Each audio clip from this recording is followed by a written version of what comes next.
Hello, welcome to Artificial Fluency Podcast. I am Olivia. Today we talk about daily routines. What do you do every day? Let's learn simple English to talk about our daily lives. Good morning, afternoon, or evening. I am so happy you are here. Today's topic is very useful. We will learn words and phrases about daily routines. What is a daily routine? A daily routine is what you do every day. For example, I wake up. I brush my teeth. I eat breakfast. These are parts of my morning routine. Do you have a morning routine? I'm sure you do. Let's learn some simple words about daily routines. I will say each word slowly. You can repeat after me. Wake up, get up, take a shower, brush teeth, get dressed, eat breakfast, go to work, have lunch, come home, make dinner, watch TV, go to bed. Very good. These are basic actions we do every day. Now let's learn about time. We use time to talk about our routines. Listen to these sentences. I wake up at 7 o'clock. I eat breakfast at 7:30. I go to work at 8:30. I have lunch at 12 o'clock. I come home at 5:30. I go to bed at 10 o'clock. Do you hear the words at before the time? We say at when we talk about specific times. Let's practice together. I wake up at _, your wake up time. I eat lunch at _, your lunchtime. Good job. Now I want to tell you about my daily routine. Listen carefully. Every day I wake up at 6:30 in the morning. First I make my bed. Then I take a shower and brush my teeth. After that, I get dressed and make breakfast. I usually eat toast and fruit for breakfast. I drink a cup of coffee too. At 8 o'clock, I start work. I work from home. I check my emails and have meetings. At 12:30, I eat lunch. Sometimes I make a sandwich. Sometimes I eat leftovers from dinner. In the afternoon, I work until 5 o'clock. After work, I like to go for a walk. Exercise is important. Then I come home and make dinner. In the evening, I watch TV or read a book. I go to bed at 10 o'clock. That's my daily routine. Simple, right? Let's learn some useful time words. These words help us talk about when we do things. Repeat after me. First, then, after that, next, later, finally, great. We use these words to show the order of activities. For example, first, I wake up. Then, I take a shower. After that, I get dressed. Next, I eat breakfast. Later, I go to work. Finally, I come home. Now let's practice with some questions. I will ask questions about daily routines. Try to answer with your own information. What time do you wake up? Do you eat breakfast every day? What do you do after breakfast? What time do you have lunch? What do you do in the evening? What time do you go to bed? Think about your answers. You can pause the podcast to practice saying your answers out loud. Let's learn about adverbs of frequency. Adverbs of frequency tell us how often we do something. Listen and repeat. Always to 100% of the time, usually to 80% of the time, often to 70% of the time, sometimes to 50% of the time, rarely to 20% of the time, never 0% of the time. Here's how we use them in sentences. I always brush my teeth in the morning. I usually eat breakfast at 7:30. I often go for a walk after work. I sometimes watch movies in the evening. I rarely go to bed after midnight. I never skip lunch. The adverb goes before the main verb but after the verb to be.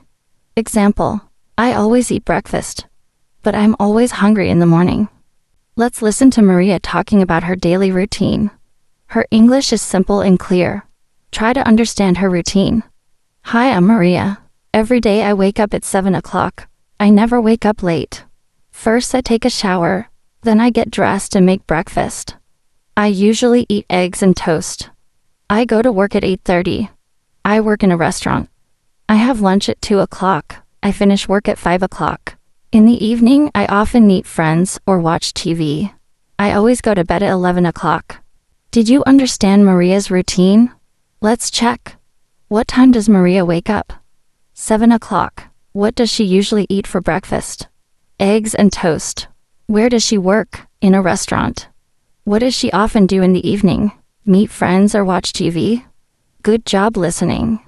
Now let's practice making simple sentences about daily routines. I'll say the beginning of a sentence, and you can finish it with your own information. In the morning, I. After breakfast, I. At lunchtime, I. In the afternoon, I. After dinner, I. Before bed, I. You can pause the podcast to practice saying complete sentences. Let's learn 4 useful questions to ask about daily routines. What time do you, example, what time do you wake up? When do you, example, when do you eat dinner? Do you, example, do you drink coffee in the morning? How often do you, example, how often do you exercise? These questions are perfect for simple conversations in English. Today's story is about a man named James. James lives in a small town and works as a teacher. One morning, he decided to go to the local market to buy some fresh fruits and vegetables. He wanted to cook a special dinner for his wife. As he walked through the market, he noticed a woman selling apples. She smiled at him and said, "Would you like to try some of these apples? They are very sweet." James smiled back and picked up a few apples. He was curious about how fresh they were, so he asked her, "Where do these apples come from?" The woman replied, "They are from a farm nearby. The soil here is perfect for growing apples." James felt happy knowing he was buying fresh produce, so he decided to buy more than he originally planned. After he finished at the market, James went home and started preparing dinner. He made his wife's favorite dish, which was a simple but delicious pasta with a side of roasted vegetables. As they sat down to eat, James said, "I'm glad I bought those apples. They made the dish taste even better." His wife smiled and said, "You always know how to make a simple meal special." This story shows how small moments in life, like shopping for fresh food or cooking a meal for your loved one, can bring happiness. It also shows how asking simple questions can lead to interesting conversations. When you listen to real-life stories, you start to understand the language that people use in daily life. Now let's talk about a different story. This time it's about Sarah and her husband, Michael. Sarah and Michael are planning a vacation. They've been dreaming of visiting the beach for months, and they finally have the chance to go. Sarah said to Michael, "Let's book the trip for next month. I can't wait to relax by the ocean." Michael replied, "That sounds perfect. I've been looking forward to some time off too." They decided to book a nice hotel near the beach.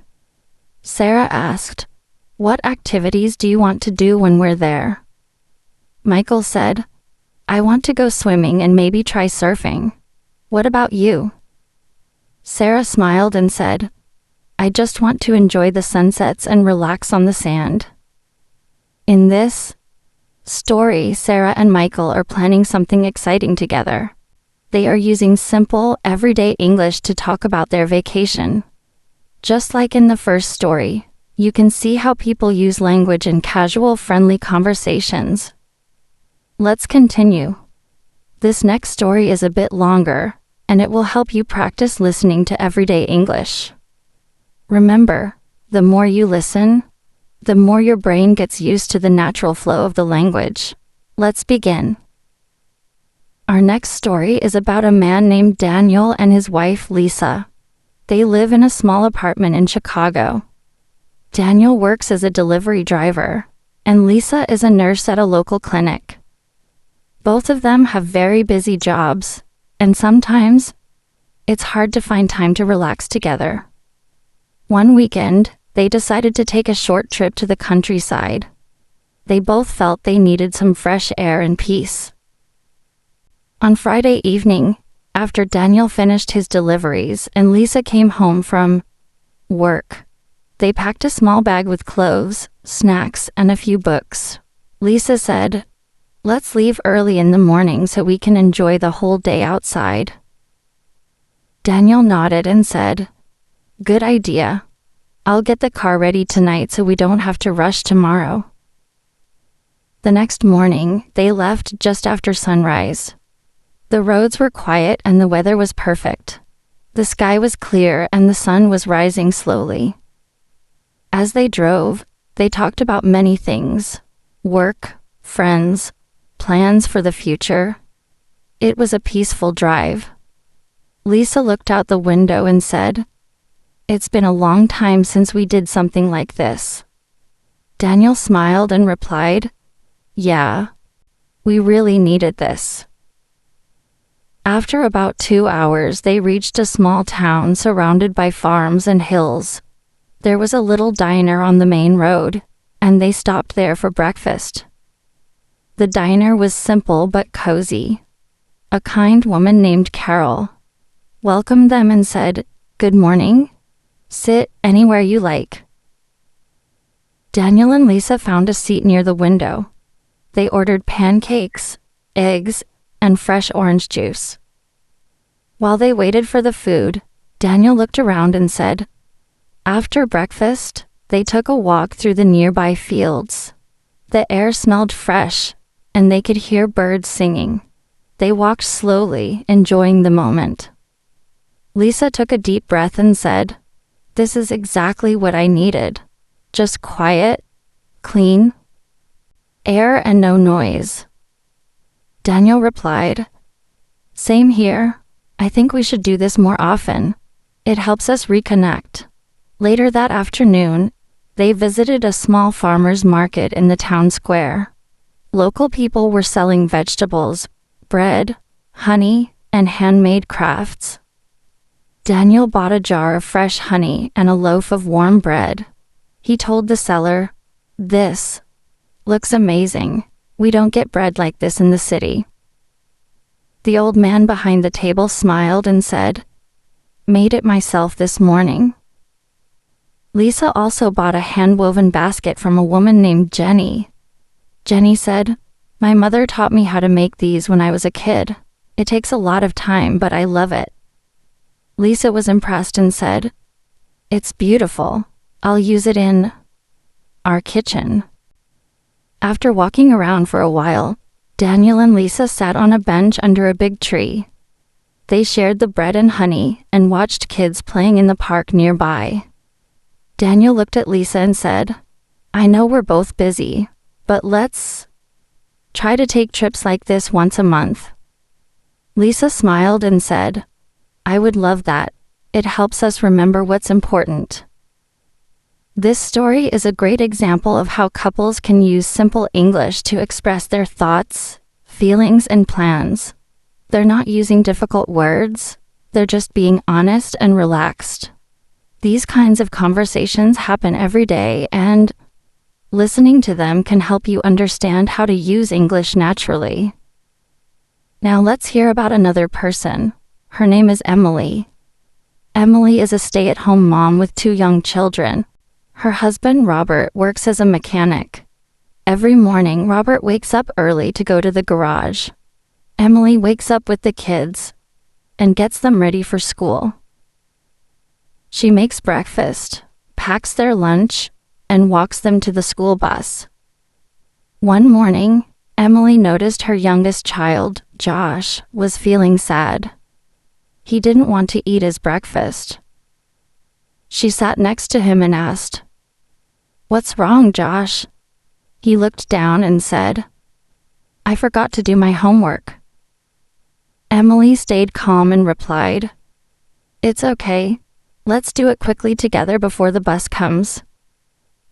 They opened his notebook and worked through the pages as fast as they could.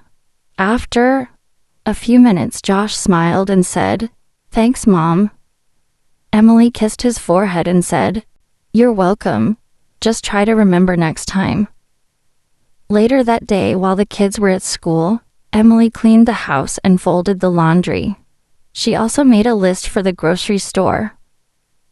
In the afternoon, she picked up the kids and took them shopping. While walking through the store, her daughter asked, "Can we get strawberries?" Emily said, "Of course, but only if they're fresh." At the checkout line, the cashier said, "Looks like someone's cooking something nice tonight." Emily laughed and replied, "Yes, my husband loves pasta with fresh vegetables." The cashier smiled and said, "That sounds delicious." That evening, Emily cooked dinner, and the whole family sat at the table together. Robert said, "I'm really proud of you, Emily. You do so much for all of us." Emily smiled and said, "Thank you. It means a lot to hear that." From this story, you can hear how people speak in a warm, natural way. They ask questions, give answers, and express care and appreciation. These are all useful things to practice in your English. The more you listen to these kinds of conversations, the easier it becomes to understand and use the words in your own life. Just like Emily and Daniel, you can learn how to speak with confidence and kindness. Keep listening closely. We have more stories to come. Let's keep going. This next part is a long, slow story that helps you hear real English the way people use it every day. These words and phrases are simple, clear, and used by people in normal life. If you keep listening, your brain will get better at understanding English without thinking too hard. Let's begin with a new story. This story is about a man named Brian and his wife Michelle. They live in a quiet neighborhood in Dallas, Texas. Brian works at a bank as a customer service manager. Michelle works from home as an online assistant. Every day they follow a routine that keeps their life organized, but sometimes small surprises change everything. One Wednesday morning, Brian woke up at 6:30 a.m. as usual. He turned off the alarm and stretched. He looked outside the window and saw that it was raining.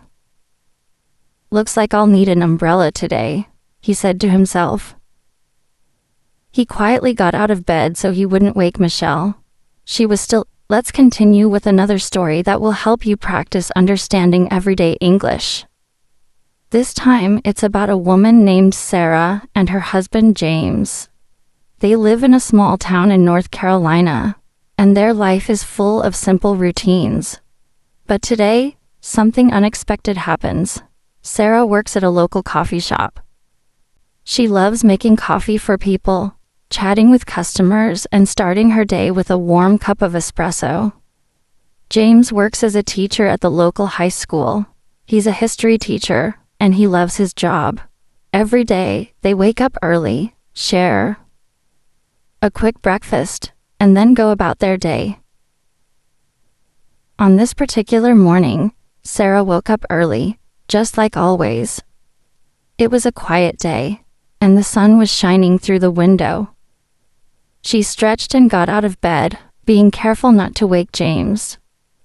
She went to the kitchen, put on the kettle for some hot water, and began preparing her breakfast. She was planning to make oatmeal with honey and a side of fresh fruit. As she cooked, she thought about how peaceful the morning felt. James was still sleeping soundly when Sarah finished her breakfast. She left a note on the kitchen table for him that said, "Good morning. I left your coffee on the counter." She smiled, knowing that James would appreciate the gesture when he woke up. After breakfast, Sarah grabbed her bag and went out the door to walk to the coffee shop. It wasn't far from their home, just a 10-minute walk through the neighborhood.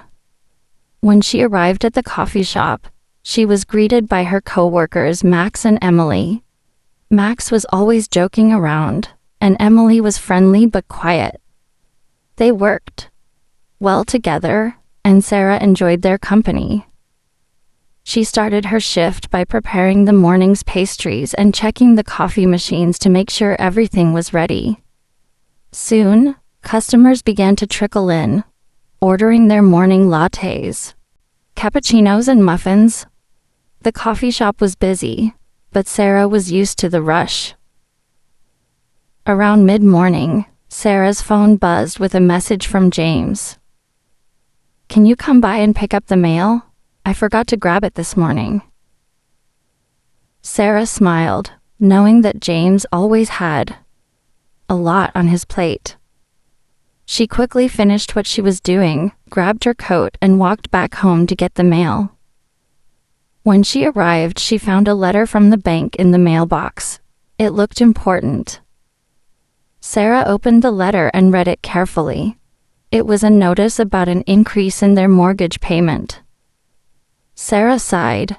She didn't want to worry James about this yet, so she tucked the letter in her purse and promised herself she would look into it later. She didn't want this to ruin the day. On her way back to the coffee shop, Sarah passed the local park. It was a beautiful day, and the park was full of people walking their dogs and children playing. She decided to take a moment to sit on a bench and enjoy the fresh air. She closed her eyes for a few minutes, taking in the peaceful sounds of the birds and the wind rustling through the trees. When she returned to the coffee shop, she found that the place had slowed down a little. Max and Emily were taking a break, so Sarah took the opportunity to rest for a few minutes as well. They sat in the back room, chatting about their plans for the weekend. Emily mentioned that she wanted to go to the beach, and Max was thinking of hiking in the mountains. Sarah listened, but was still thinking about the mortgage letter. After a while, Sarah received a call from James. He had just finished his day at school and was on his way home. "How's your day going?" he asked. "It's been good.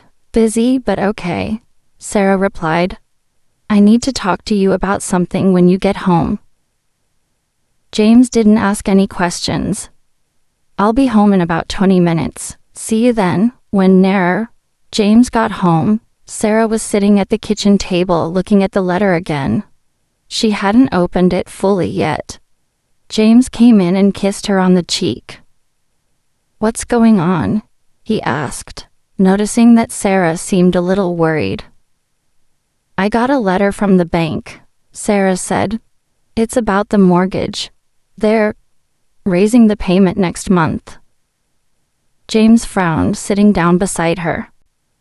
"How much is the increase?" Sarah took a deep breath. "About $150 a month." James thought for a moment.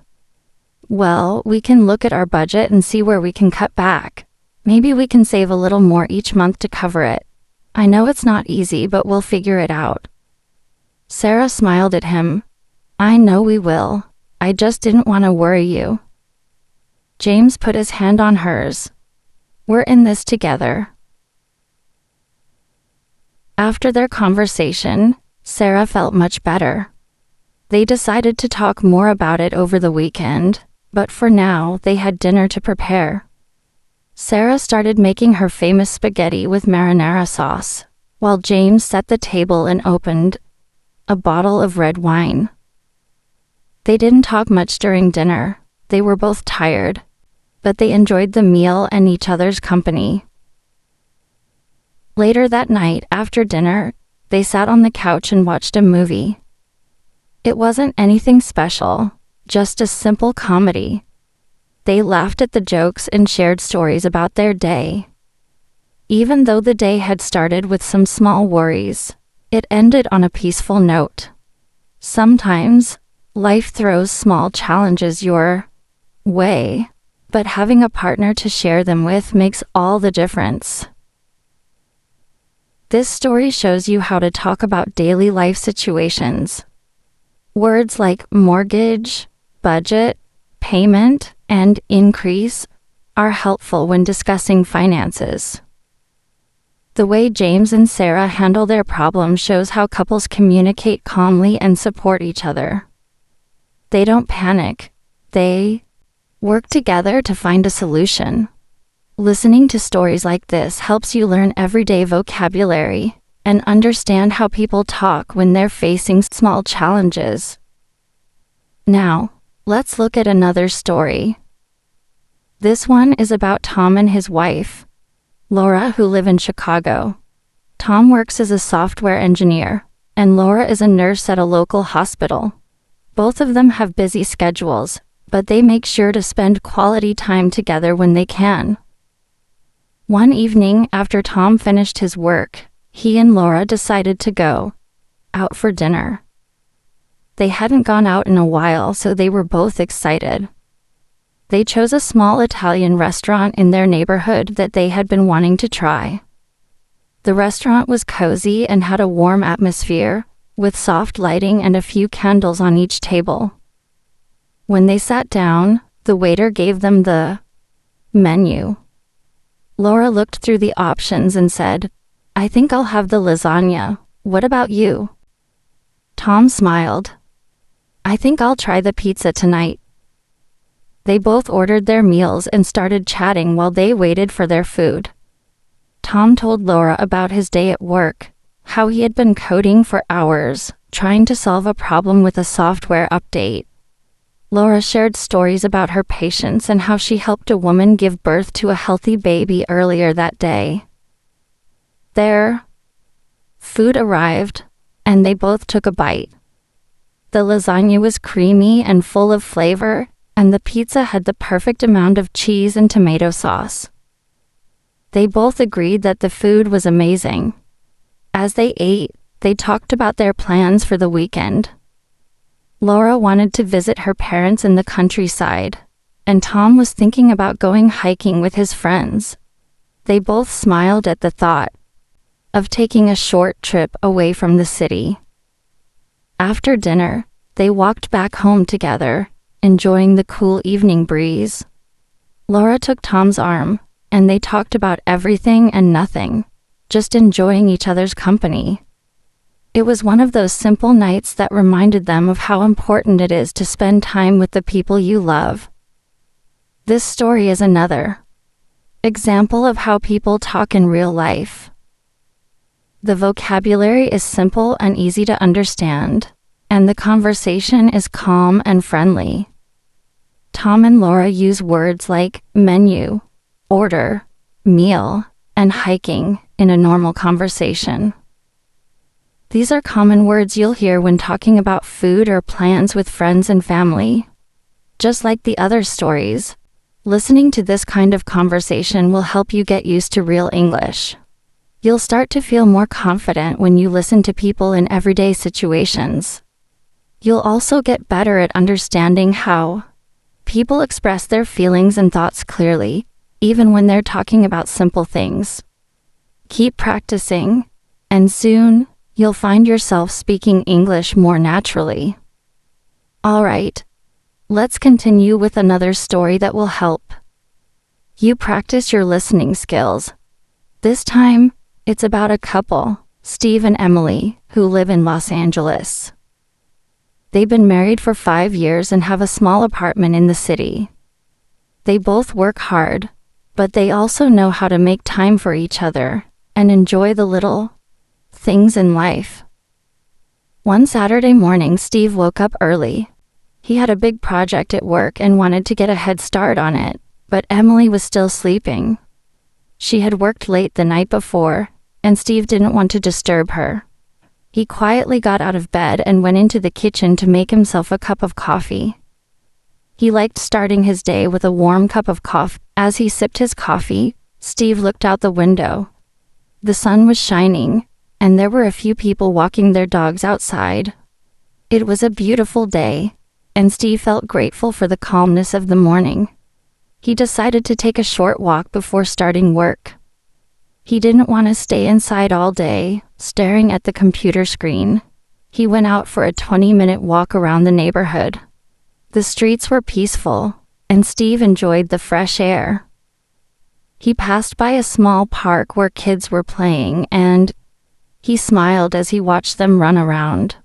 It reminded him of when he was young and he used to spend hours outside with his friends. Now life was different, but he still appreciated the simple things. After his walk, Steve returned home, and Emily was just waking up. She smiled when she saw him. "Good morning. How was your walk?" she asked. It was great, Steve replied. I just needed to get outside for a bit. It's such a beautiful day. Emily stretched and got out of bed. She went to the kitchen and began preparing breakfast. What do you want to eat? She asked. Steve thought for a moment and said, How about some pancakes? I'm in the mood for something sweet today. Emily smiled and began mixing the ingredients for pancakes. She added flour, eggs, milk, and a pinch of salt. She didn't mind making pancakes. It was one of her favorite things to do. While she cooked, Steve got the table ready, setting out plates, cups, and silverware. As they sat down to eat, Emily asked, So, how's work going? You seemed a little stressed this week. Steve nodded. Yeah, it's been a lot. I'm working on a big project and there's a lot to do, but I'll manage. Emily reached across the table and touched his hand. I know you will. You always do. After breakfast, Steve and Emily decided to take the day off from their usual routines. They hadn't spent much time together lately because of their busy work schedules, so they decided to make the most of the day. They talked about their plans, and Steve suggested going to a new museum that had just opened in the city. Emily was excited about the idea. I've been wanting to check it out. Let's go. They left their apartment and drove to the museum.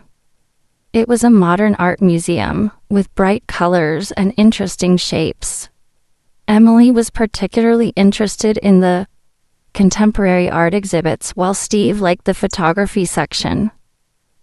They spent a couple of hours walking around, discussing their favorite pieces of art and what they thought about each exhibit. After the museum, they decided to grab lunch at a small cafe nearby.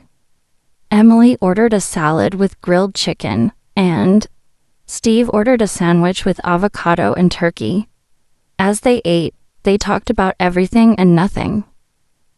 They shared funny stories from their childhoods, laughed at the silly things they had done, and just enjoyed the time together. It was a perfect, relaxed afternoon. Later, as they were finishing lunch, Emily brought up the idea of taking a short trip. I was thinking, maybe we should plan a weekend getaway sometime soon. Just the two of us.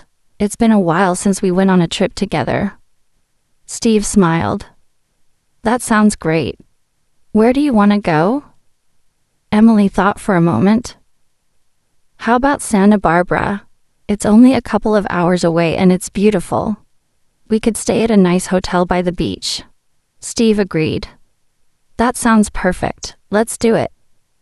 After lunch, they drove back home, feeling happy and relaxed.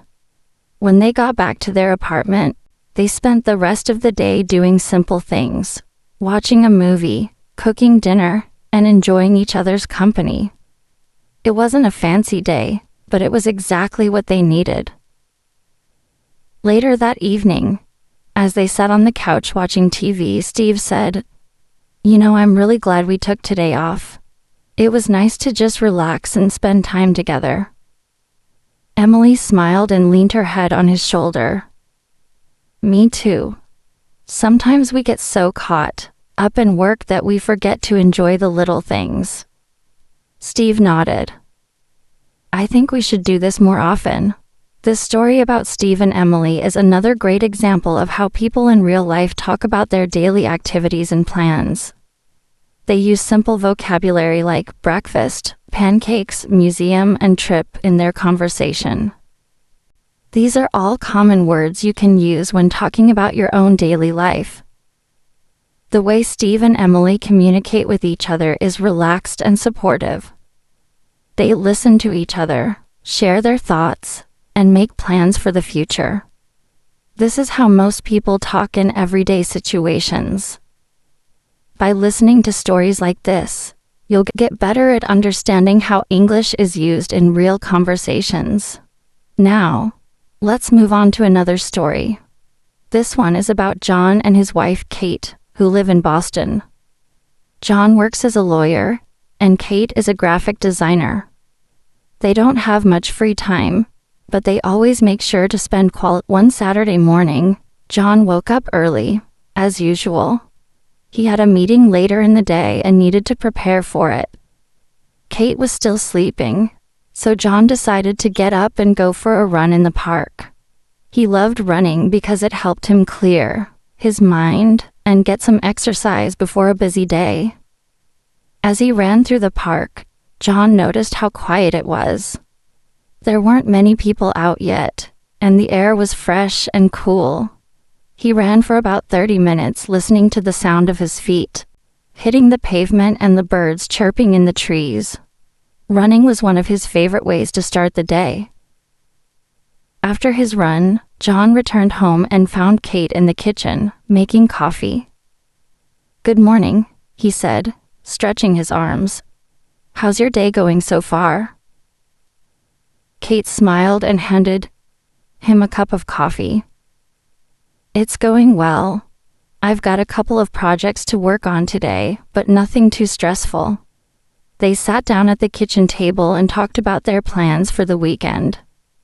Kate wanted to spend the afternoon working on a new design project, and John had his meeting later, but they both agreed that they would spend the evening together.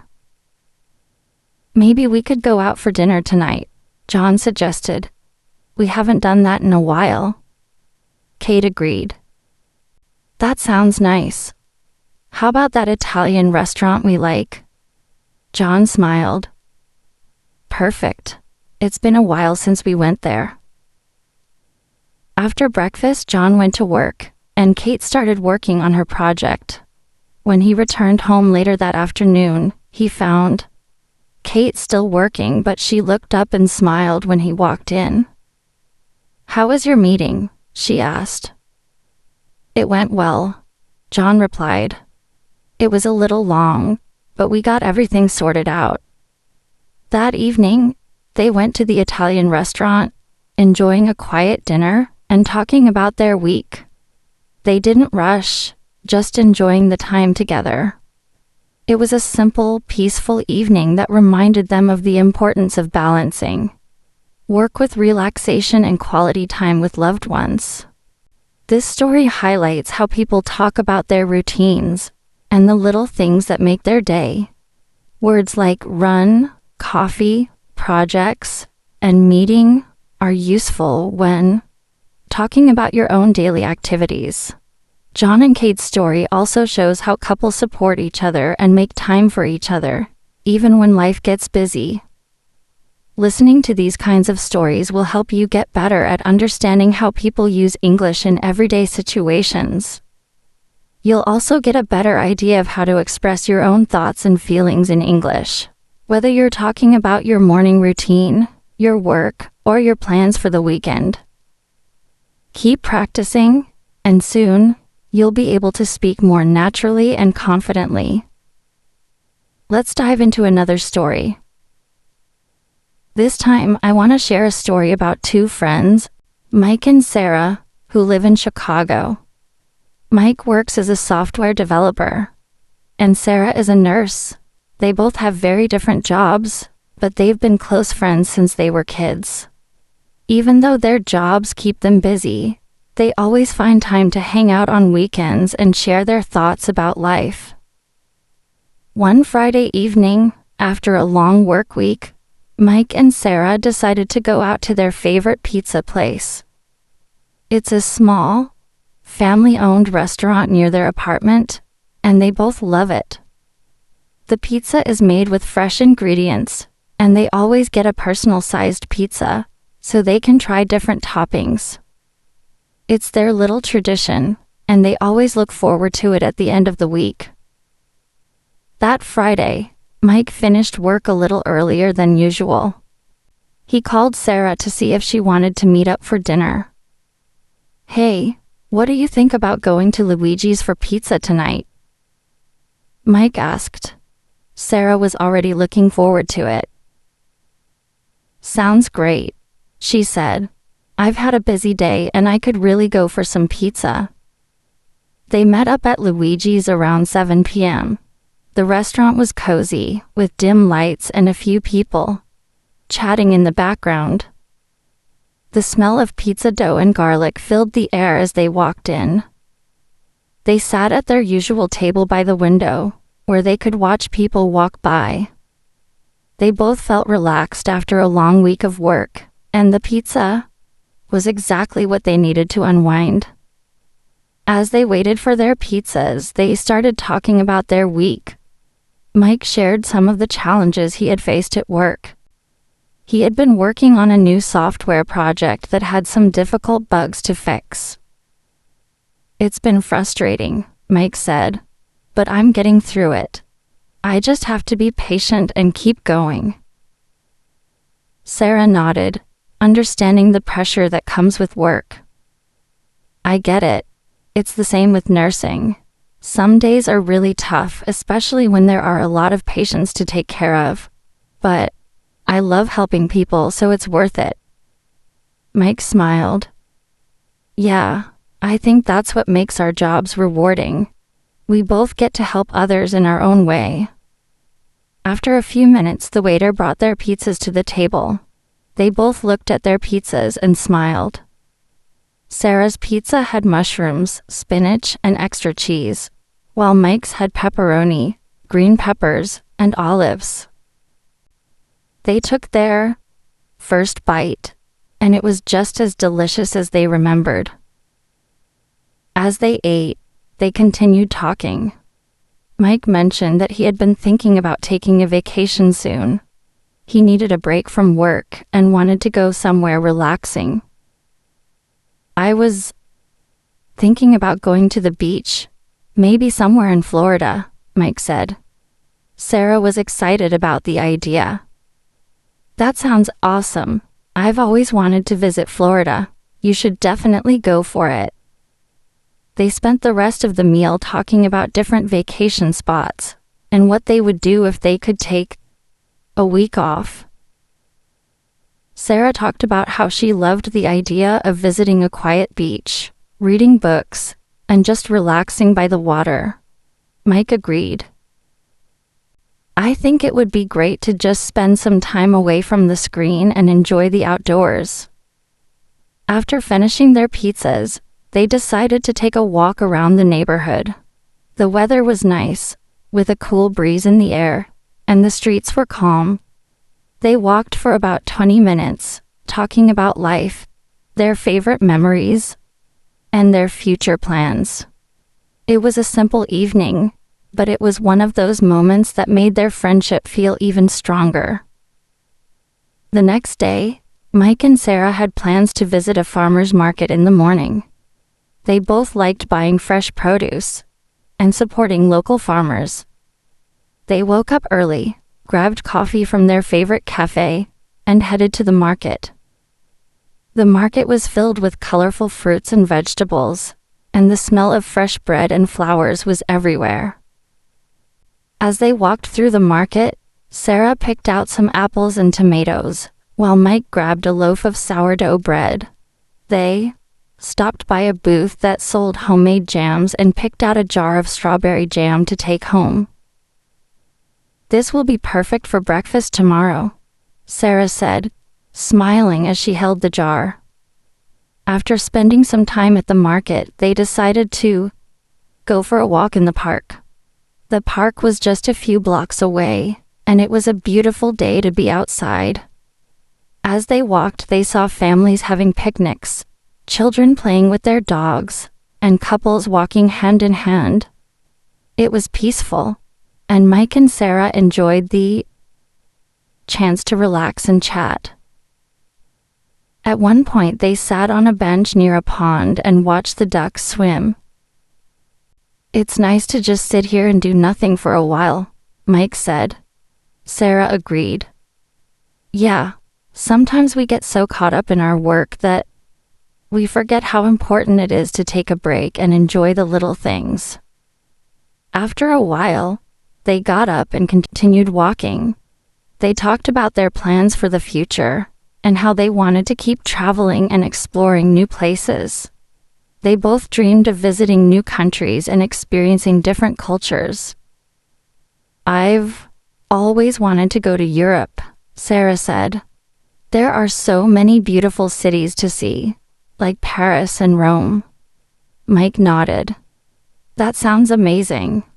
I think we should make a plan to travel together someday. It would be so much fun." As they walked back toward the parking lot, they both felt grateful for the time they had spent together. It wasn't anything fancy or expensive, but it was meaningful. They had enjoyed each other's company and made some wonderful memories. Later, that evening, Mike and Sarah met up again for dinner. They had decided to try a new restaurant in the area, and it turned out to be a great choice. They had a great meal, laughed about silly things, and shared their thoughts about the week ahead. As they finished their meal, Mike looked at Sarah and said, "You know, I think we should do this more often. Take the time to enjoy the simple things and not just focus on work all the time." Sarah smiled. "I agree. Life is about balance.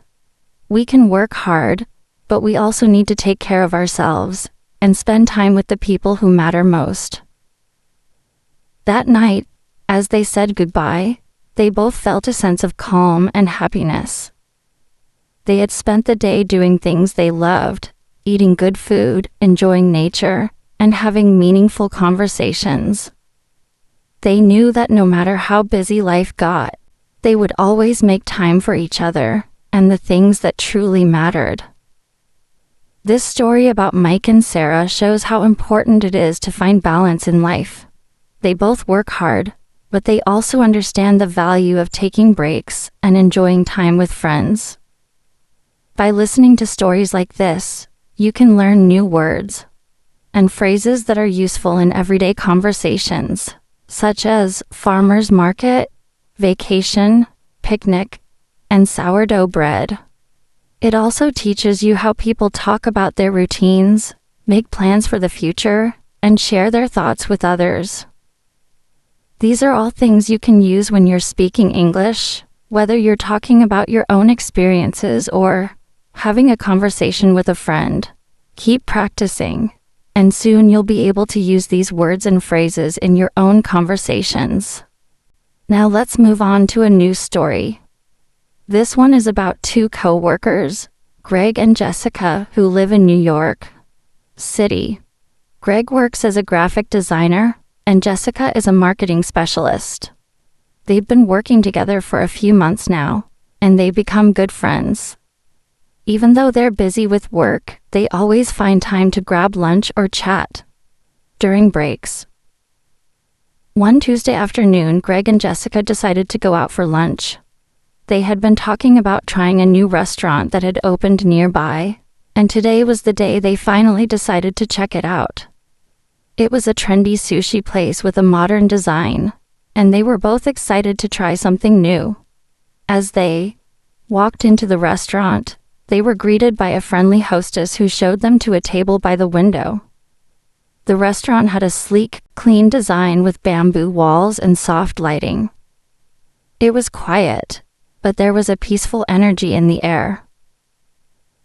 "Have you ever tried sushi before?" Greg asked Jessica as they sat down. "A few times," Jessica replied. "But I'm still not sure what I like. I usually stick to the basic rolls, like California rolls. What about you?" Greg smiled. "I love sushi. I'm excited to try some new things today. I've heard their tuna rolls are amazing." They both looked at the menu, deciding what to order. After a few minutes, they agreed on a couple of rolls to share. Jessica picked a dragon roll, while Greg chose a spicy tuna roll. They also ordered some miso soup to start. As they waited for their food, they talked about their work. Greg mentioned that he had just finished a big project for a client, and Jessica talked about her upcoming presentation for a marketing campaign. "It's been a busy week," Greg said. but it feels good to finish something big. Jessica nodded. I know what you mean. I'm looking forward to getting through this presentation. It's a lot of work, but I think it'll be worth it. When their sushi arrived, they both smiled. The rolls were beautifully presented, with colorful slices of fish and vibrant vegetables. They took their first bite and agreed that it was delicious. This is amazing, Jessica said, her eyes wide with excitement. Greg laughed. Told you, the tuna roll is definitely my favorite. They spent the rest of their lunch talking about their favorite foods and how they both love trying new things. They also shared some funny stories about their past trips and the weirdest food they had ever eaten. After lunch, they both felt full and satisfied. That was great, Greg said. I'm glad we tried this place. Jessica smiled. Yeah, we should come back sometime. They walked back to their office feeling happy and relaxed. Even though their work was still waiting for them, they both knew that taking a break and enjoying good food with a friend was just as important as the work they did. This story about Greg and Jessica shows how people in the workplace can build friendships and take time to relax during their busy schedules. By listening to stories like this, you can learn more about how people talk about their work, food, and daily routines. You can also practice using phrases like sushi, dragon roll, presentation, and client in your own conversations. Keep practicing listening to stories like these, and you'll continue to improve your English skills. You'll be able to understand conversations better and express yourself more naturally when talking about your own experiences. Alright, let's keep going with another story. This time, I want to share a story about two friends, Emma and Chris, who live in Los Angeles. Emma is a teacher and Chris is a photographer. Even though they have very different careers, they've always supported each other and shared their experiences. It was a Saturday morning, and Emma had just finished a busy week at school. She decided to call her friend Chris to make plans for the day. She knew that Chris was always up for an adventure, and they hadn't spent much time together lately because of their busy schedules. Hey Chris, what are you up to today? Emma asked. Not much, Chris replied. I was planning to go out and take some photos of the city. You know how much I love capturing the beauty of LA. Wanna join me? We can go to some cool places and see what we find. Emma thought about it for a moment. She had been working a lot and needed a break. That sounds amazing. I'd love to join you. Where are we going? She asked. Chris suggested they start by visiting some of the street art in downtown LA. The city is known for its vibrant murals and graffiti, and Emma had always enjoyed seeing the art that decorated the walls of buildings. I've heard there's a new mural near 7th Street. Wanna check it out? Chris asked. Emma agreed, and they both met up around 11 a.m. at a coffee shop downtown. They grabbed a quick cup of coffee before heading out to explore. As they walked through the city, Chris talked about his latest photography projects and how he had been focusing on capturing the essence of city life. He told Emma about a photo shoot he had done for a local magazine, and Emma listened intently, fascinated by the stories behind the photos. I love how you can see so much of the city's personality in your photos, Emma said. It's like the city itself is telling a story. Chris smiled. That's exactly what I aim for. Every photo is like a little piece of the city, a snapshot of a moment in time. And I think the street art here adds so much character. It's not just about the art itself, but about the messages it carries. They reached the mural on 7th Street, and Emma was amazed by how colorful and detailed it was. The mural depicted a group of people from different backgrounds, all coming together to celebrate the diversity of LA. It was bright and bold, with vibrant blues, pinks, and yellows that stood out against the gray buildings around it. "This is incredible," Emma said, taking in the scene. "It's like the mural is telling a story about unity and diversity. I love how art can do that," Chris agreed. "That's why I love photographing street art. Every piece has a message and it's all about how you interpret it. I try to capture the emotions behind it." They spent the next few hours walking around downtown, taking pictures, and talking about the different art pieces they came across. They saw murals of animals, nature, and even abstract designs. Some of the art was fun and playful, while others were more serious, addressing social issues. They took time to stop and admire each one, discussing what they thought the artist was trying to express. During their walk, Emma shared some stories about her students. She told Chris about a student who had struggled with reading but had recently made a lot of progress. "It's amazing to see how much he's improved," Emma said. "It makes all the hard work feel worth it." Chris nodded. "I can imagine. It's so rewarding when you see someone overcome challenges and succeed. That's why I love doing what I do. There's something so fulfilling about capturing people in their best moments." After exploring the street art, they decided to head to Venice Beach for a change of scenery. They took a short drive to the coast, where they walked along the boardwalk. The sun was shining and the ocean breeze felt refreshing. As they walked, they talked about their favorite places in the city. "I love coming to Venice Beach," Emma said. "There's always something happening here, and the people are so interesting. It's a great place to just relax and watch the world go by." Chris agreed. "It's definitely a spot full of life. I always find inspiration here.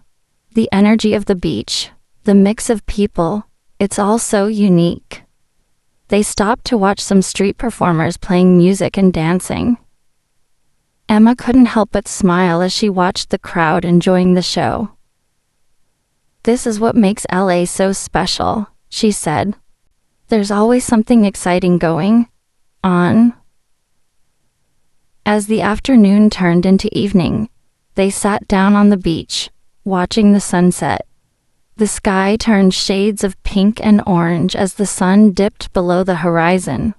It was a peaceful moment, and Emma felt grateful for the time she had spent with Chris. "I'm so glad we did this today," Emma said. "It's been a while since I've had a chance to just relax and enjoy the day. Sometimes we forget to do that with everything going on." Chris nodded. "Yeah, it's easy to get caught up in the rush of life, but days like this remind me to slow down and appreciate the simple things." As they sat in silence for a moment, Emma thought about how lucky she was to have a friend like Chris. They had different careers, but they shared a love for art, photography, and the beauty of everyday life. It was moments like these that reminded her of the importance of balance and taking time to enjoy life. On the drive home, Emma and Chris continued their conversation, making plans to do this again soon. They talked about other places they wanted to visit in LA, and even made a list of street art spots they hadn't seen yet. Emma also mentioned how she had been thinking about taking a break from teaching to travel for a few weeks. "I think it's time for me to do something different for a little while," she said. Chris encouraged her to go for it. "You deserve it. It's important to take time for yourself and experience new things. It can be refreshing and inspiring." By the time they parted ways, Emma felt energized and ready to face the upcoming week. She had spent the day with her friend, exploring the city, enjoying nature, and reflecting on the things that mattered most. This story about Emma and Chris shows how even the simplest activities, like taking a walk or enjoying the sunset, can make a big impact on our well-being. Sometimes we just need to slow down and appreciate the beauty around us. They also talked about their work, dreams, and plans, which is something many people do when they catch up with friends. You can practice using words and phrases like mural, street art, boardwalk, and sunset to describe places you've been or things you enjoy. Listening to stories like this helps you learn how to use English in real-life situations. It also shows how people express their thoughts, emotions, and experiences in a natural way. As you continue to practice, you'll become more confident in speaking and understanding English, and you'll be able to share your own stories with others. All right, let's continue with another story.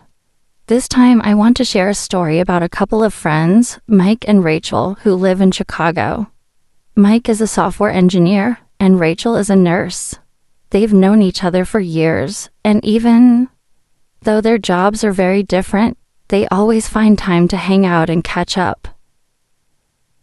One weekend, Rachel called Mike to see if he wanted to grab a cup of coffee.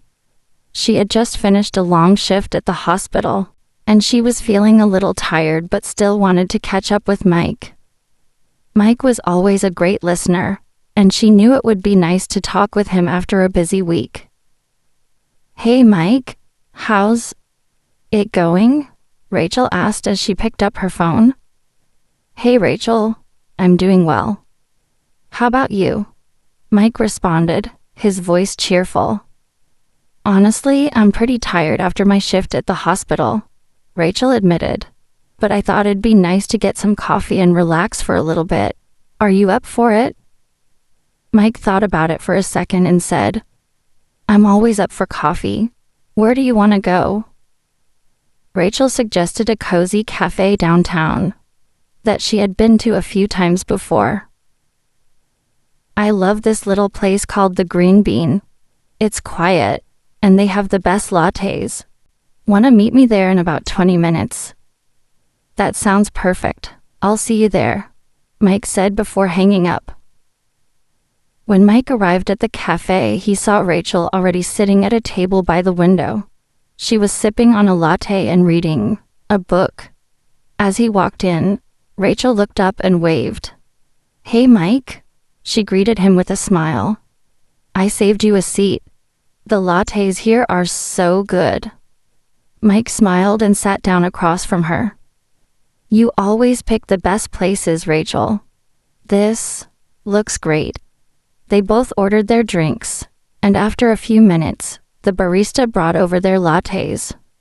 The cafe was quiet, with only a few other people sitting at tables around them. It was the perfect place for a relaxing conversation. "So how's work been for you lately?" Rachel asked, taking a sip of her latte. Mike nodded. "It's been a bit hectic. I've been working on a big project for the past few weeks. We're building a new app, and there are a lot of details." Rachel smiled. "I totally get that. Being a nurse, there's always something going on. Last week I had to work a night shift, and it was so busy. But at the same time, it feels good to know that I'm helping people. It makes the long hours worth it," Mike agreed. "Yeah, I imagine being a nurse must be both rewarding and exhausting. I don't know how you do it sometimes." Rachel laughed. "It's definitely not easy, but I love it. Every day is different, and I get to meet so many interesting people. It's hard to explain, but there's a lot of satisfaction in knowing that I'm making a difference, even in small ways." They both took a moment to enjoy their lattes in silence, appreciating the peaceful atmosphere of the cafe. After a while, Mike spoke again.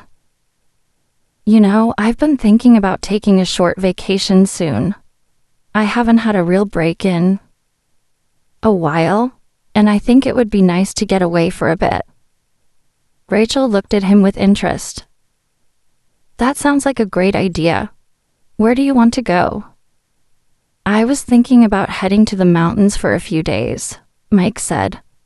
I love being outdoors, and I think it would be nice to disconnect from work for a while. Maybe do some hiking, get some fresh air, and just relax. That sounds amazing, Rachel agreed. I've been wanting to do something similar. I've been working so much lately, and I think I could really use a break too. Mike smiled. It's so important to take time for yourself. I think we often get so caught up in our jobs and responsibilities that we forget to relax and recharge. Rachel nodded. That's so true. I've been feeling a little burned out lately, so a short vacation sounds perfect. Maybe I'll plan something after my next shift. They both spent the next few minutes brainstorming ideas for their vacations, talking about different places they would like to visit and things they wanted to do. Rachel mentioned that she had always wanted to visit New York City, but she had never had the chance. I've heard so much about it, and I think it would be amazing to see the sights and experience the culture, Mike agreed. Yeah, New York City is on my list too. I've always wanted to go to Central Park and check out all the museums. Maybe we could plan a trip there together sometime. As they continued to chat about future travel plans, they started to talk about their hobbies and things they enjoyed doing outside of work. Rachel mentioned that she had recently started taking yoga classes. I've been doing it for about a month now, and it's really helped me feel more relaxed, she said. It's a great way to clear my mind after a long day at the hospital. That sounds like a great idea, Mike said. I've always wanted to try yoga, but I've never really gotten around to it. Maybe I should give it a shot sometime. Rachel smiled. It's definitely worth it. I think you'd really enjoy it. It's not just about stretching. It's about focusing on your breathing and clearing your mind. It's been so good for my mental health. Mike nodded thoughtfully. I might look into it. It sounds like something that could help me unwind after work. After a while, their conversation shifted to their families. Rachel told Mike about a recent visit to her parents' house. I went to see my mom and dad last weekend. We had a big family dinner, and it was so nice to catch up with everyone. My sister's kids are growing up so fast. Mike smiled.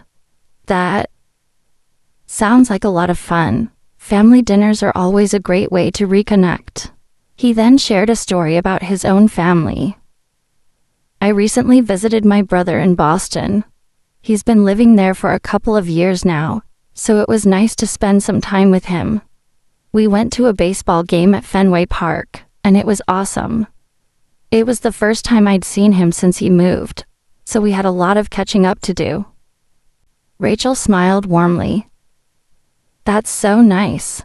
I'm glad you got to spend time with him. Family is so important. As their conversation continued, they both realized how much they enjoyed just talking and spending time together. Even though their lives were busy, they always made time for each other. It was moments like these, sitting at a cafe and talking about life, that helped them both feel grounded and connected. By the time they finished their coffee, they decided to take a walk around the city. Chicago had so many beautiful places to explore, and it was the perfect way to enjoy the afternoon. They walked along the river, admiring the views of the city's skyline and talking about the future. Let's make a plan to go on a hike next weekend, Mike suggested. We could drive up to the mountains and spend the day there. What do you think? Rachel agreed enthusiastically. As they walked through the city, Rachel and Mike continued to chat about their plans, dreams, and everything in between. They both felt grateful for their friendship and the chance to spend time together. It was a reminder that even with busy lives, taking time to relax and enjoy each other's company was important. All right, Let's continue with another engaging story, but this time, let's focus on something a little different. This story is about how two friends, John and Sarah, helped each other out during a tough time. John works as an architect, and Sarah is a teacher. They've been friends since college, and despite their busy schedules, they always try to catch up whenever they can. It was a Thursday morning when Sarah called John, feeling a little down. She had just gotten some disappointing news about a student who was struggling with their grades, and it was really affecting her. Sarah loved teaching, but when she felt like she wasn't making enough of an impact, it left her feeling discouraged. "Hey John, do you have a minute?" Sarah asked when he picked up the phone. "Of course, Sarah. What's going on?" John replied, his voice warm and concerned. "I don't know, John. I'm just feeling really frustrated. One of my students, Danny, he's been having such a hard time with math. I've tried everything, but no matter what I do, he's just not getting it," Sarah explained. "It's really affecting his grades, and I just don't know how to help him anymore. I feel like I'm failing him as a teacher." John listened carefully, understanding that teaching could sometimes feel like an uphill battle. "Sarah, I get it. You care so much about your students, and that's amazing. But you can't take the weight of everything on your shoulders. Remember, not every student learns at the same pace. Sometimes it just takes a different approach." Sarah sighed. "I've tried every method I can think of, and it's still not working. I just don't know what to do next." John thought for a moment.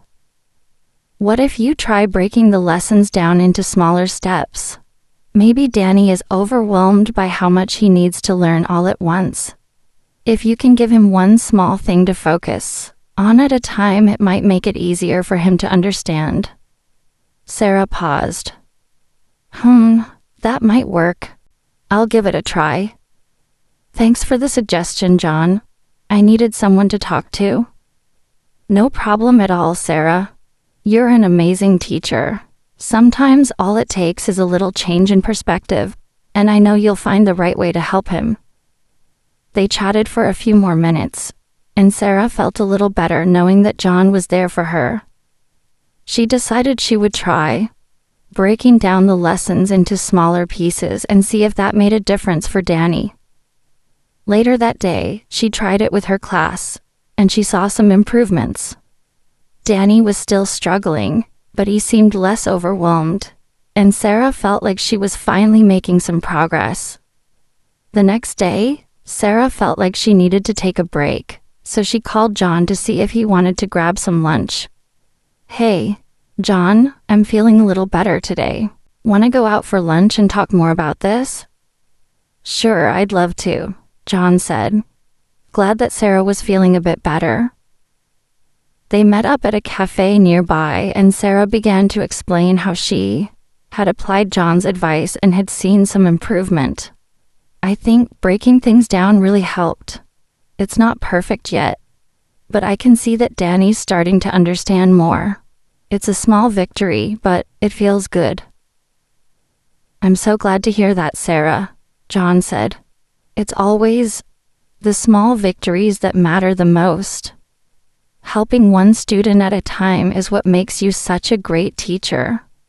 Sarah smiled. "Thanks, John. I really needed that reminder." As they ate their lunch, they started talking about their plans for the weekend. John had been working on a new architectural project that was taking up most of his time, but he was planning a small getaway to the mountains to relax. "I've been feeling a little burnt out from all the work, so I think I need to get away for a weekend. Just a quick trip, disconnect for a while." "That sounds amazing," Sarah said. "Where are you thinking of going?" "I'm planning to go to a cabin up in the hills," John explained. "I've always wanted to spend a weekend in the mountains. It's a perfect place to clear my mind and get some fresh air." Maybe even do some hiking if the weather's nice. I'm jealous. That sounds perfect, Sarah said with a smile. I think I could use a break too, but I've got a lot of work to do this weekend. I'm planning on catching up on grading and maybe spending some time with my family. John nodded.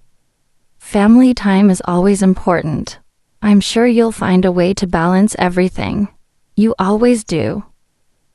They both laughed, knowing that life could get busy, but it was important to make time for things that mattered.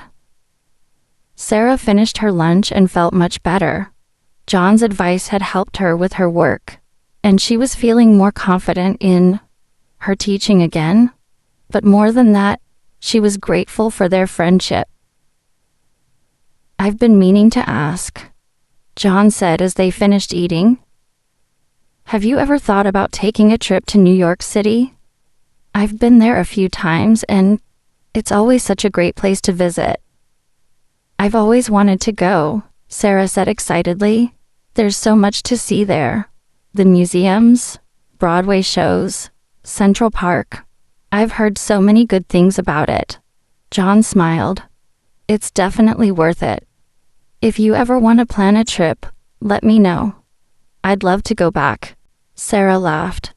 You're on. Let's plan it sometime. As they parted ways after lunch, they both felt more positive about the future. Sarah knew that teaching was a tough job, but she was committed to helping her students, even if it meant taking it one small step at a time. John, on the other hand, was looking forward to his weekend getaway, knowing that he needed to recharge to keep pushing forward with his projects. That evening, Sarah decided to take some time to relax and do something she loved. She picked up a book she had been meaning to read for weeks, but hadn't found the time to dive into. She lost herself in the pages of the book, forgetting about work for a while. It was exactly what she needed. A little break from the stress of her job and a reminder that taking care of herself was just as important as taking care of her students. As Sarah read, she reflected on how her conversation with John had helped her see things differently. It wasn't always about finding the perfect solution right away. Sometimes it was about making small changes and being patient. Just like how John had reminded her that even small victories mattered. Let's dive deeper into the story, focusing on the everyday challenges that John and Sarah face, and how their friendship continues to help them grow. Both of them have been through tough situations before, but they understand the importance of supporting one another, no matter how busy life gets. John had been working on a major architectural project for a big client. It had been an exciting opportunity for him, but it was also incredibly stressful. He had a deadline coming up, and the pressure was building. The client was demanding, the project was complex, and John was working long hours, sometimes staying up late into the night, to finish his designs. Despite his dedication, there were days when he felt overwhelmed, unsure if he would be able to meet the client's expectations. One evening, after a particularly stressful day at work, John sat down to dinner with his wife, Emily. Emily noticed immediately that something was off. She could see the exhaustion on John's face, and she knew he'd been working nonstop. Emily was a psychologist, so she was always keen on understanding how people were feeling.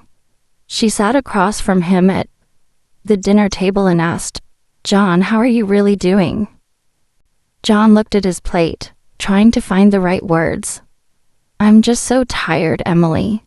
This project has been more difficult than I imagined. I'm not sure if I can get it all done in time. The client keeps asking for changes, and every time I finish one task, it feels like there's another one waiting." Emily reached out and placed her hand on his. "John, you've been working so hard. I can see it. But you don't have to do it all alone. Have you considered asking for more help from your team?" You don't have to carry the entire project by yourself." John sighed, feeling a bit better just talking about it. "I know, but I don't want to burden anyone else. I feel like it's my responsibility to get it done. I just need to figure it out on my own." Emily smiled gently. "It's not about burdening anyone, John. You're not alone in this. You've built a great team around you. They're there to help, and you don't have to do everything yourself." John appreciated her words, but it was still hard for him to let go of some control. The next day, though, he decided to take Emily's advice. He called his colleague David, who had been working with him on the project, and asked if he could help with some of the tasks. David was more than happy to pitch in, and they worked together to finalize some key elements of the design. Having that support made a huge difference, and John started feeling less stressed and more confident that they would meet the deadline. Meanwhile, Sarah was still dealing with her struggles with Danny, the student who had been having a hard time with math. After her conversation with John, she had started breaking down her lessons into smaller, more manageable pieces. However, she was still unsure if this new method was enough. One morning after class, she sat down with her fellow teacher, Mark, to talk about it. "Mark, I'm feeling a bit stuck," Sarah confessed. "I've been trying to break things down into smaller lessons for Danny, but I'm still not sure if it's helping him. I just want to see him improve, but it feels like we're going around in circles." Mark nodded, understanding her frustration. "I get it, Sarah. Sometimes, no matter how much we try, it can feel like we're not making progress. But the fact that you're trying new methods shows that you care. Have you thought about giving him a little more one-on-one time? Maybe you can work with him outside of class and focus on his specific struggles?" Sarah thought about it for a moment. "That's a good idea, Mark. I haven't really had time to give him that kind of attention, but maybe it would help. I'll see if I can work something out." The next day, Sarah set aside some time after school to meet with Danny. They sat together in the classroom, where Sarah patiently worked through some of the math problems with him. She explained the concepts more slowly, one step at a time, and gave Danny the opportunity to ask questions. To Sarah's surprise, Danny began to show a little more confidence in his abilities. He still struggled, but he seemed less discouraged. Sarah felt a renewed sense of hope. That evening, as Sarah sat at her desk grading papers, she thought about the day's session with Danny. She realized that sometimes it was just about making that personal connection with a student, especially when they were struggling. She remembered how John had reminded her that small victories mattered, and she felt encouraged. She knew that Danny wouldn't improve overnight, but she also understood that every little bit of progress counted. Later that week, Sarah decided to check in with Danny's parents. She called his mom, Mrs. Johnson, to discuss his progress. Mrs. Johnson was very supportive and was grateful that Sarah was taking the time to help Danny outside of class. "Thank you so much, Mrs. Johnson," Sarah said as she spoke on the phone. "I just want to make sure Danny has the best chance to succeed. I'm seeing some improvements, but I think it's important we work together to keep him motivated." "Of course, Sarah. I really appreciate everything you're doing for him. He talks about how much he enjoys being in your class, and I can tell he's trying hard. Thank you for being patient with him," Mrs. Johnson responded warmly. Sarah hung up the phone, feeling proud of the work she was doing. It wasn't easy, but she knew that the effort she put in was worth it. She couldn't give up on her students, even when things seemed tough. Meanwhile, John had finally completed the architectural project with the help of his team. The client was impressed with the final design, and the stress of the deadline was behind him. He and Emily celebrated the success with a nice dinner at home. John smiled as he thought about the challenges he had faced and how, with the support of his team and his wife, he had managed to overcome them. "I couldn't have done it without you, Emily," John said as they sat together. "I'm just glad to see you happy, John," Emily replied. "You've been working so hard. Now it's time to enjoy the success." As they sat in the cozy warmth of their home, John reflected on how important it was to ask for help when needed. He realized that, just like in his job, the key to success wasn't about doing everything alone. It was about working together, whether it was with his team, his wife, or his friends like Sarah. And just like John learned to rely on his team, Sarah was also learning to lean on the support of her colleagues, family, and friends. It's these little moments of connection and support that help us get through life.